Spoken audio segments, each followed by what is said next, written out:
the rules of court.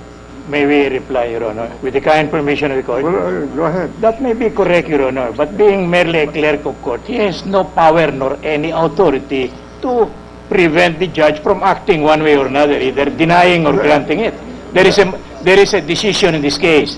There was a motion for reconsideration. It was denied, and therefore the decision became final. You're questioning the competence of the witness? Insofar as the issue of why the execution continued, Your Honor, because that is not within her control. But this is your own witness, Mr. Justice. Yes. The question is only asking for facts. No, that's not, Whether there was a writ of execution issued after death. That's a factual issue. no, that is not the question, Your Honor. The question, with due respect, Your Honor. What was the question? The question was, why was there a writ of execution issued even after the death of the accused, Your Honor? Because apparently they are of the theory that the moment the accused died, the case is... Let the witness answer if she knows. Already answered that. Ano, sir? What was the answer? She answered yes. That, Yes? Yes, tama what? po na in-issue ang writ of After the execution. death. Oh, After the death. oh. Now, one final point, just to make things very clear. Madam Witness, you said a while ago that the motion for reconsideration was denied. And this is in the order of the court dated September 2, 2002. Tama Admitted, po? admitted, Your Honor. Admitted. Now, kanina sinabi nyo rin na nagbigay ako sa inyo ng mga dokumento na nagsabi na August, si Ana Basa sinabi yung tatay niya namatay. At sinabi rin mismo to ni Carla Corona na ang uncle niya ay namatay. This date is on August 29, 2002. I think the last question I will pose on you is very, very simple. Does the date of August 29, 2002 come before the date of September 2, 2002, which is the date when the order of the motion for reconsideration was resolved? It's a matter of judicial note. If Your Honor, please, that's a This matter is of a very judicial simple note. question. Let the witness answer. Yes, ma'am. Then we have no further questions for this witness, Your Honor. Oh, recross. No redirect, Your Honor. Redirect. Okay. The witness. Are there no more questions? No redirect, Your Honor. All right, the witness is discharged. Thank you, Your Honor. Next witness. We call our next witness to the stand, Your Honor, Mr. Joseph Bisnar, Sheriff of Branch 216 of the RTC of Quezon City.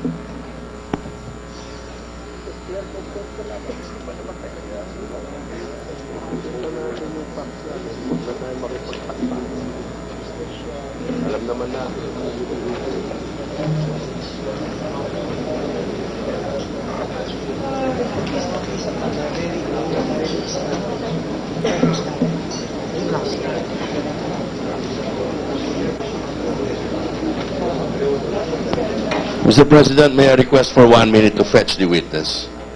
Granted. Thank you.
Granted.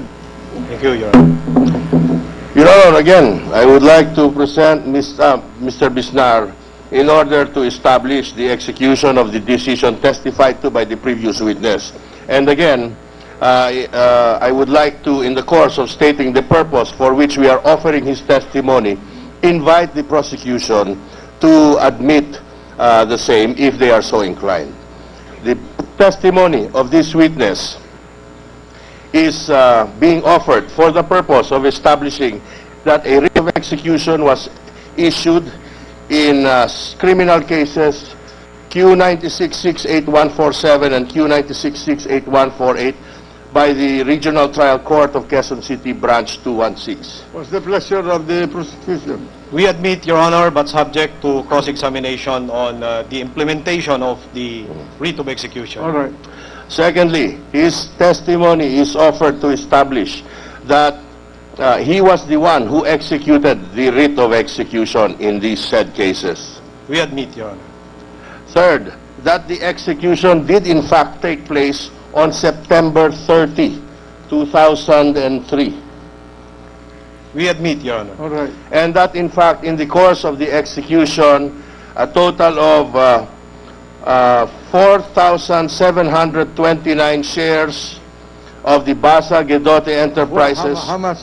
4,729, Your Honor. 729 29 shares of the Basa Gedote Corporation, Enterprises Incorporated, were sold for the amount of 25,000 pesos. sold for the price of 25,000 pesos. At public auction, Your Honor. Yeah. Yes. What is the total capitalization of the corporation? Your Honor, if I'm not mistaken, the authorized capital stock is 10,000 shares. With all issued and outstanding? No, Your Honor. Only about 5,325 were issued. 5325. Who are the stockholders of the corporation? They are all members of the Basa Will you Gedote. kindly, if you know, state them into the record? I do not have the list with me right now, Your Honor, but may I be allowed to submit them through a manifestation?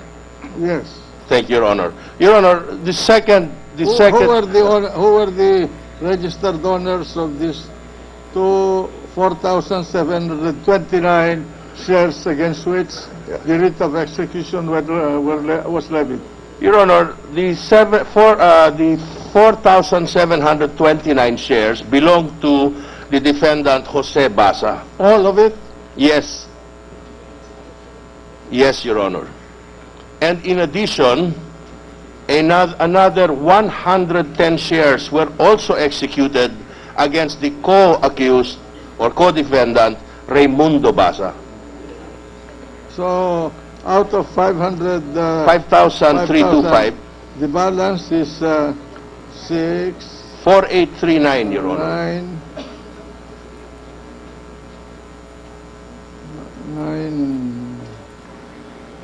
4,736. 4839, Your Honor. 110 shares to Raimundo Basa. And so 4,839 shares were auctioned off for a total amount of 28,000 pesos. If you subtract 4,729 shares from 5,325, what is the balance? 486, Your Honor. 486. And who are the owners of this 486? They would, I think, Sister Flory Basa would be one of them, though I'm not certain as to All the right. remainder. And proceed. Yeah.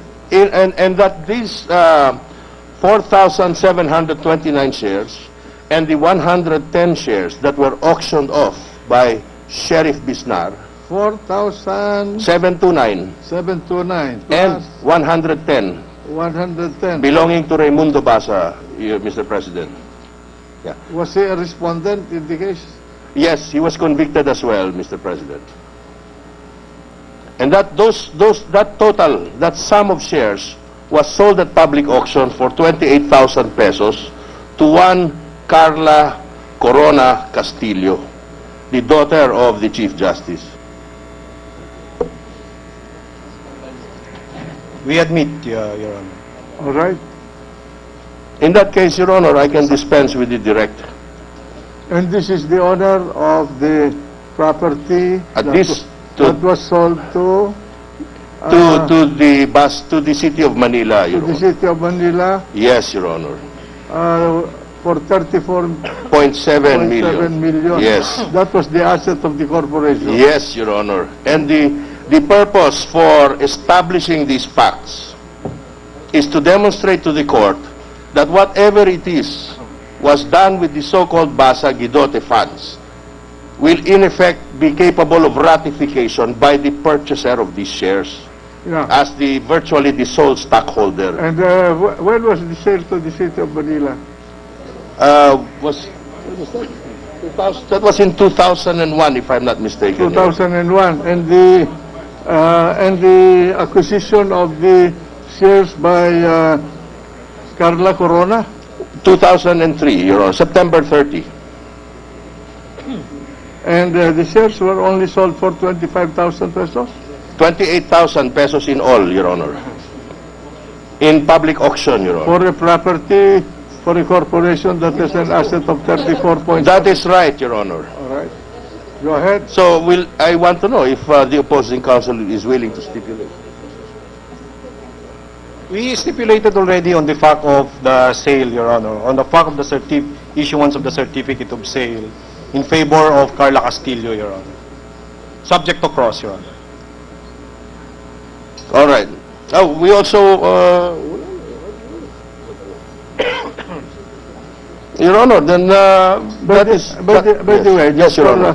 For the information of this court, this is a peripheral issue, but nonetheless, since you connect it with the impeachment case, what was the percentage of this 4,839 to the totality of the shares of stock of the corporation? Your Honor, mathematically that amounts to 90.87%. 90.87%. Yes, Your Honor. 3% was the minority. Yes, Your Honor. Did the minority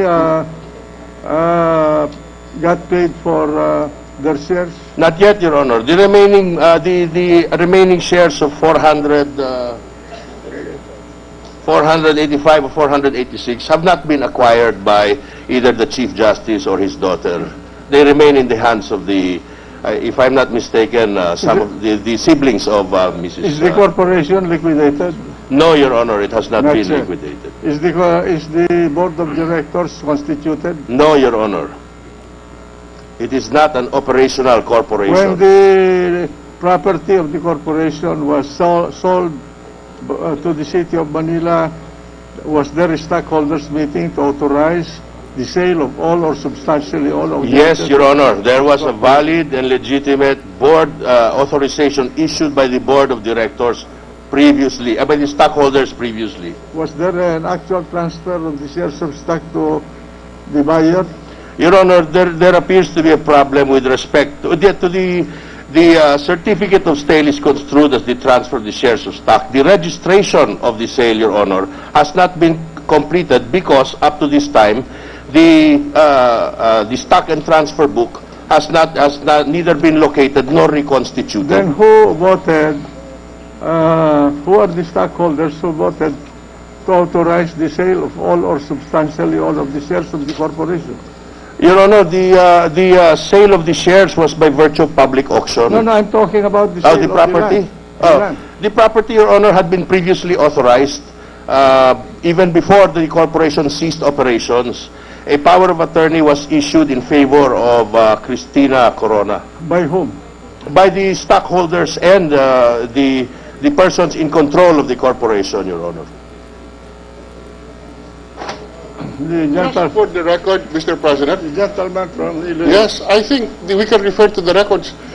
The authority of Cristina Corona was issued by the board of directors, not by the stockholders. It is the board of directors, a 14-year-old authorization. by the board of directors, not the stockholders, Mr. President. Just for the record. That is right, Your Honor.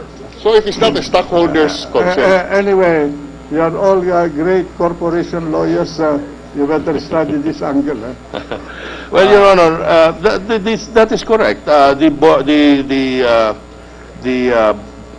board of directors who issued that authorization were also the stockholders of the corporation. No, At any rate, it was not a stockholders meeting. That is right. even then. Anyway, that is the point of the witness, Your Honor, to establish that the bulk of the shares of the Basa Guidotti Corporation are now owned by Carla Corona Castillo, the daughter of the Chief Justice. And if And so the money went to the proceeds of the sale of the property of Basa Guidotti, 34.7 million went to Carla Corona. that is not quite how it happened, Your Honor. Why not? If she's the owner of the corporation. As in fact, we will establish later on, this was entrusted to its current custodians. For what? It is a matter between family members, Your Honor, and we will show that she entrusted the management of the funds. Well, anyway, we will come to that, but I will tell you, my understanding of corporation law is all the proceeds of the corporation property, if sold, will go to the stockholders, That is right. not to anyone else. That is right, All right, Mr. proceed. President. We'll proceed with our cross, Your Honor. Your Honor, just a few questions with the sheriff, if you don't mind.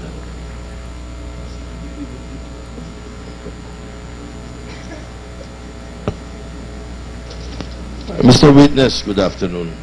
Yes, please speak into the microphone. Yes. Now, you are the one who executed the writ of execution, am I correct? Opo. Can you please, pwede nyo bang sabihin sa amin, ano po ang ginagawa nyo pag pinapatupad nyo po yung writ, nung pinatupad nyo po itong writ of execution na pinag-uusapan po rito? Ang una po ay nagpa-receive po ako ng kopya ng writ of execution. Sa case po nito, sinabay ko na po ang pag-serve ng writ of execution saka notice of garnishment po. Meron pa po ba kayong ibang ginagawa sa pagpapatupad po na itong